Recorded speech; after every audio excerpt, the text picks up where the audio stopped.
Halo teman-teman, video kali ini terinspirasi dari beberapa video YouTube dari channel yang lain yang tentu saja ada sedikit kaitan dengan konten yang saya pernah buat, yaitu menggambar sosok-sosok yang tak kasat mata. Saya pribadi suka menggambar, baik itu sketsa maupun kartun, dan saya juga pernah menjadi semacam ilustrator di sebuah majalah kecil, dan hal itu membuat saya juga tertarik tentang apapun yang ada kaitannya dengan menggambar. Nah, beberapa waktu yang lalu saya pernah meminta tolong adik saya yang notabene juga narasumber dari kisah-kisah mistis yang pernah saya buat. Nah, tentu saja menggambar sosok yang tidak kelihatan itu lebih susah. Seperti halnya tayangan yang sempat saya lihat, misalnya dari channel Kisah Tanah Jawa. Di situ ada Mas D yang menjadi ilustrator, dan saya sempat melihat beberapa video bagaimana Mas D menjelaskan proses kreatif dari penggambaran itu sendiri. Mungkin apa yang dilakukan adik saya tidak sehebat itu ya, tetapi tetap saja itu ada sebuah proses yang rupa-rupanya juga ada sisi lain yang kita bisa ungkap. Atau mungkin yang kita kenal, tokoh yang pernah menggambar atau melukis adalah Gus Soleh Pati. Bagaimana dia menggambar sosok-sosok mistis itu dengan mata tertutup. Nah, tentu saja ini butuh latihan, butuh pengalaman, dan terlebih kepekaan.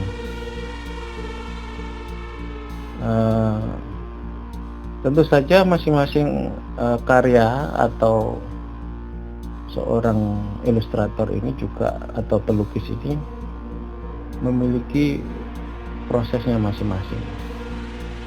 Tetapi garis besarnya sama, bahwa menggambar sosok yang tak kasat mata itu sangat berbeda, terutama dalam prosesnya. Saya sempat menonton juga, di situ ada seorang ilustrator desain grafis yang mencoba ingin mempraktekkan apa yang dilakukan oleh Gus Soleh Pati. Ya, tentu saja dengan cara membuka mata batin. Ya. Jadi dia datang ke tempat Gus Soleh Pati, kemudian dia mencoba melakukan apa yang dilakukan Gus Soleh Pati. Ternyata tidak semudah itu. Ketika matanya tertutup atau ditutup kain, sementara dia harus mengoperasikan laptop dan perangkat gambarnya, ternyata itu susah, dan akhirnya dia membuka mata dan membuka kain penutup. Karena sudah dibuka mata batinnya, dia bisa melihat sosok yang ada di depan dia. Nah, itu gambaran saja. Ternyata kesimpulan dia bahwa mungkin selama ini dia tidak terlalu percaya apakah bisa orang menggambar sosok yang tidak kelihatan, terus dengan cara apa gitu. Nah, ini hal yang menarik yang saya coba bahas hari ini, dan saya sempat mewawancarai adik saya juga bagaimana dia menggambar sosok-sosok yang berupa sketsa itu. Nah, di sini ada 3. Yang pertama, cerita tentang 3 jepit rambut. Kemudian yang kedua, cerita tentang prajurit Angling Dharma. Dan yang ketiga, tentang perjalanan di Senjakala. Ketiga cerita itu adalah pengalaman real.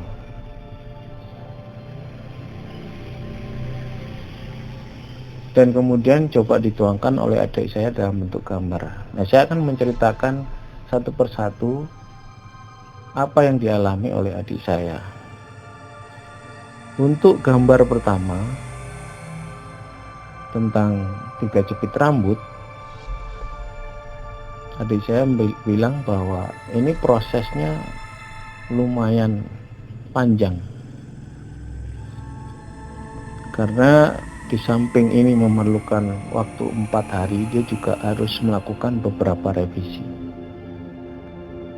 Dan ketika saya tanya bagaimana dia pertama kali, apa yang dia rasakan, meskipun kejadian ini sudah lama terjadi dan dia mencoba mengingat-ingat apa yang terjadi pada waktu itu, ternyata efeknya adalah sesuatu yang dia belum pernah rasakan, yaitu seolah-olah sosok itu hadir kembali.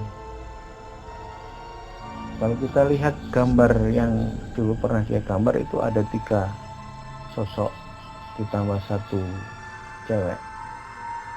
Nah, dari 3 sosok itu hanya 1 yang hadir, yaitu yang di tengah. Dan dia merasakan aura yang mencekam di situ. Padahal itu dia belum memulai menggambar sketsa. Dia baru mencoba mengingat-ingat dan mencoba fokus apa yang terjadi pada saat itu. Nah, dia bercerita bahwa sepanjang proses pembuatan sketsa itu, sosok itu seolah-olah hadir di dekat dia. Tetapi dia tidak melakukan apa-apa atau tidak mengatakan apa-apa, hanya melihat saja dengan tatapan yang tajam.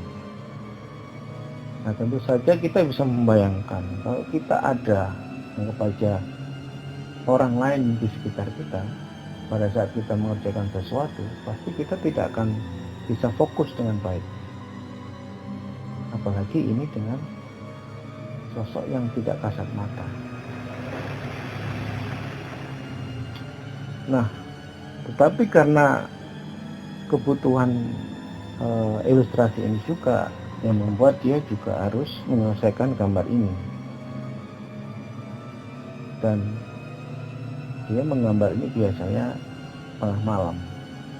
Mungkin tidak ada alasan lain, ya lebih kepada malam itu kan biasanya sepi, dia bisa lebih fokus. Tetapi di sisi lain dia juga mengalami suasana yang mencekam, dan gambar itu ya seolah-olah hidup seperti itu.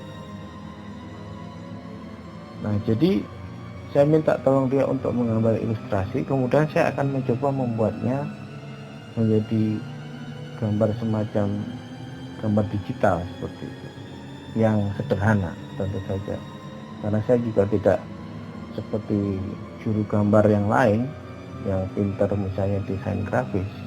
Jadi saya hanya meng-highlight gambar yang pernah dia buat. Nah, kemudian ketika saya tanya, dari mana kamu memulai ini,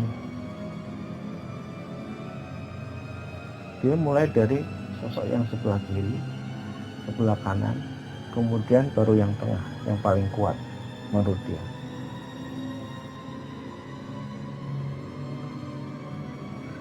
Nah, jadi kehadiran sosok itu sendiri seolah-olah ingin mengatakan bahwa dia masih ada.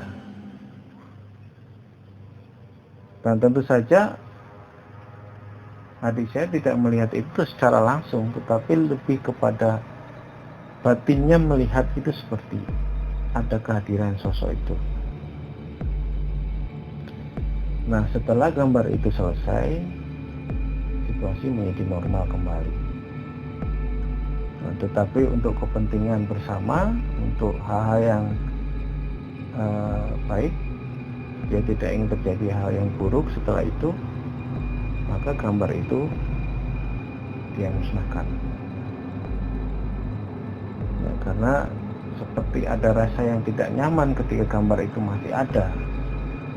Ya, jadi kita bayangkan pekerjaan yang membutuhkan fokus, bahkan dalam suasana mencekam, setelah selesai dia harus memusnahkan itu. Ya, seperti itu. Itu proses gambar yang pertama. Oh iya, ada yang lupa. Jadi sepanjang pembuatan sketsa itu tidak ada komunikasi sama sekali dengan sosok itu. Ya, karena juga adik saya belum sampai ke level seperti itu yang bisa berkomunikasi. Tapi paling tidak pengalaman ini sangat membekas dan selalu teringat seperti itu. Oke, kemudian gambar yang kedua tentang prajurit Angling Dharma. Ini proses penggambarannya itu tidak berlangsung seperti yang sebelumnya berhari-hari, 4 hari, tetapi hanya membutuhkan waktu selama sehari, dan menurut dia tidak ada kendala yang berarti sepanjang itu.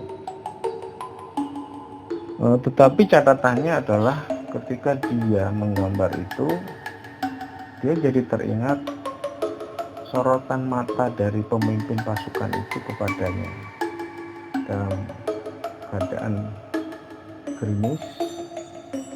Dia melihat sosok itu di dalam batinnya, dan seolah-olah dia disorot oleh mata itu, dan tentu saja suasana juga mencekam. Bahkan ketika dia memutuskan untuk melanjutkan perjalanan, dia bisa merasakan seperti ada angin yang mendesir di sekitar dia, karena mau tidak mau dia harus menerobos pasukan itu. Jadi kita bisa merasakan suasana yang mistis di situ. Jadi meskipun gambar ini bisa selesai dengan lebih cepat, tetapi karena teringat lagi situasi itu, sehingga dia juga masih bisa merasakan bagaimana mencekamnya suasana pada saat itu. Nah, gambar yang terakhir adalah gambar ketika dia melakukan perjalanan di senjakala, jadi pada sore hari menjelang maghrib mungkin. Nah, di sini menurut dia, meskipun ada beberapa gambar yang sebenarnya mistis, tetapi yang paling kuat yang dia rasakan adalah ketika menggambar sosok ular, wanita yang badannya ular. Karena meskipun jaraknya cukup jauh di sungai, dan sementara dia di atas bukit, dia seolah-olah merasakan kemarahan dari wanita itu, dari sorot matanya, dari geramannya. Dan sosok itu kan memakai mahkota dan ada merah keningnya juga di situ. Ya, meskipun di sisi lain juga ada sosok anak kecil dan nenek bungkuk di situ.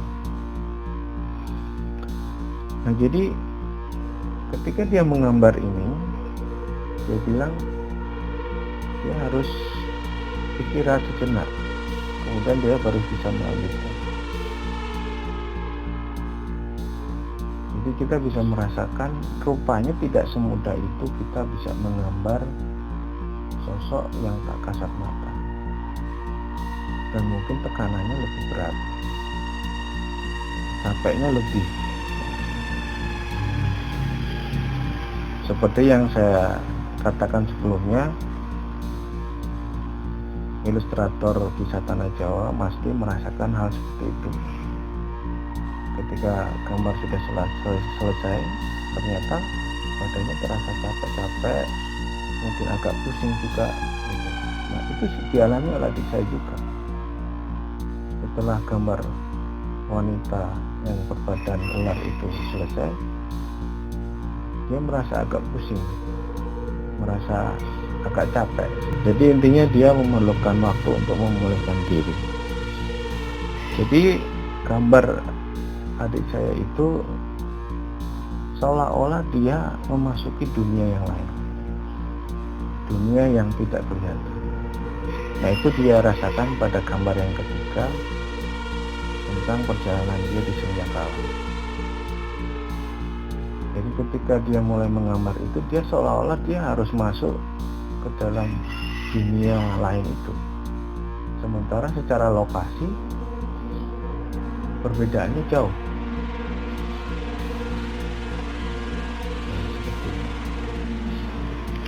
Nah, kembali ke gambar keempat. Di situ ada sosok Tuhan Yesus yang hadir dalam proses kesembuhan adik saya. Nah, saya berusaha menggambarkan situasi itu dengan mencoba menggabung-gabungkan beberapa objek. Dan ketika saya tanya adik saya, menurut kamu bagaimana gambar yang aku buat? Ternyata menurut dia itu sudah lumayan mewakili seperti apa yang dia lihat. Tetapi yang ingin saya ceritakan di sini adalah apa bedanya ketika dia menggambar 3 cerita sebelumnya itu dengan gambar yang saya coba buat dalam konteks suasana. Di sini tadi saya bilang bahwa suasananya itu yang berbeda. Ketika kejadian 1, 2, dan 3 itu suasananya seolah-olah mencekam, gelap, dan ada ketakutan di situ. Tetapi ketika video keempat yang menggambarkan dia mendapatkan kesembuhan dari Tuhan,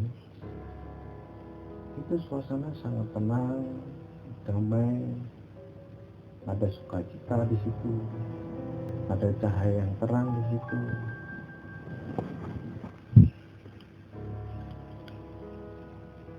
Dan dia bisa melihat betapa itu adalah kuasa Tuhan yang melingkupi dirinya tanpa rasa takut, tanpa rasa mencekam, yang artinya itu adalah aura positif. Dan saya pernah mencoba bertanya, kira-kira apakah wajah yang dia lihat itu seperti apa yang pernah ada di internet, atau wajah Yesus seperti yang ada di internet? Dan saya pernah menyodorkan beberapa gambar atau lukisan. Di situ ketika saya sodorkan foto yang pertama, saya bilang bukan itu. Kemudian saya sodorkan lagi foto yang kedua. Nah, ternyata dia bilang, ya itu mas, itu yang mirip. Sekarang pertanyaannya adalah, bagaimana kamu bisa tahu gambar itu mirip dengan wajah yang kamu lihat, wajah Yesus yang kamu lihat? Terus dia bilang, saya sempat melihat wajah Tuhan Yesus itu bukan hanya sekali. Jadi ketika dia mengalami kesembuhan itu, wajah Tuhan Yesus sangat bercahaya sampai dia tidak bisa melihat seperti apa wajah Yesus pada saat itu. Tetapi di kesempatan lain dia pernah dikasih lihat seperti apa wajahnya. Makanya dia yakin gambar yang saya tunjukkan itulah yang lebih mirip apa yang dia alami, apa yang dia lihat. Nah, tentu saja ini menjadi kesaksian juga buat kita. Mungkin wajah Tuhan Yesus itu banyak sekali versinya, berdasarkan latar belakang yang berbeda-beda. Tetapi di sini saya ingin mengatakan bahwa ini loh wajah yang pernah adik saya lihat, bahwa wajah Yesus yang masih muda, rambut yang sedikit berombak, dengan wajah yang damai. Sekali lagi, ini Anda boleh percaya boleh tidak, tapi apa yang saya sampaikan adalah ini sebuah kesaksian. Mungkin banyak orang penasaran sebenarnya wajah Tuhan Yesus itu seperti apa. Mungkin Anda bisa memiliki versi sendiri, tetapi apa yang kami ceritakan ini apa yang adik saya pernah lihat. Nah, dari sini, dari video ini saya ingin mengatakan bahwa ketika kita menggambar dan di situ ada kuasa roh jahat, maka aura yang ditampilkan adalah aura negatif, aura ketakutan, aura yang mencekam, yang menekan. Bahkan ketika proses kreatif itu berjalan membuat capek dan pusing. Tetapi ketika kita dalam situasi kehadiran kuasa Tuhan yang sebenarnya, itu adalah aura positif yang keluar. Suasana yang tenang, damai, lembut, adem, dan menyenangkan. Jadi video kali ini saya ingin mengatakan, kenalilah suasana apa yang Anda alami ketika Anda mengalami sebuah permasalahan. Mintalah tolong kepada Tuhan untuk membuat kita keluar dari masalah itu, biar kita mendapatkan suasana yang damai, suasana yang tenang, suasana yang menyenangkan. Karena Tuhan akan memberi penghiburan, memberikan jalan keluar. Nah, ketika saya menyinggung ilustrator yang lain, itu hanya sebagai perbandingan. Jadi saya melihat dari sisi Kristen, sebagai orang Kristen seperti ini yang kami sampaikan. Semoga video kali ini bisa menjadi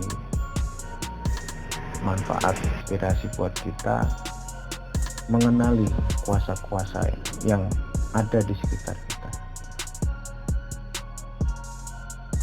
Semoga video kali ini bisa memberikan edukasi, bisa mendorong kita juga untuk berkreasi, tentunya berdasarkan latar belakang kita masing-masing. Terima kasih, kiranya Tuhan memberkati.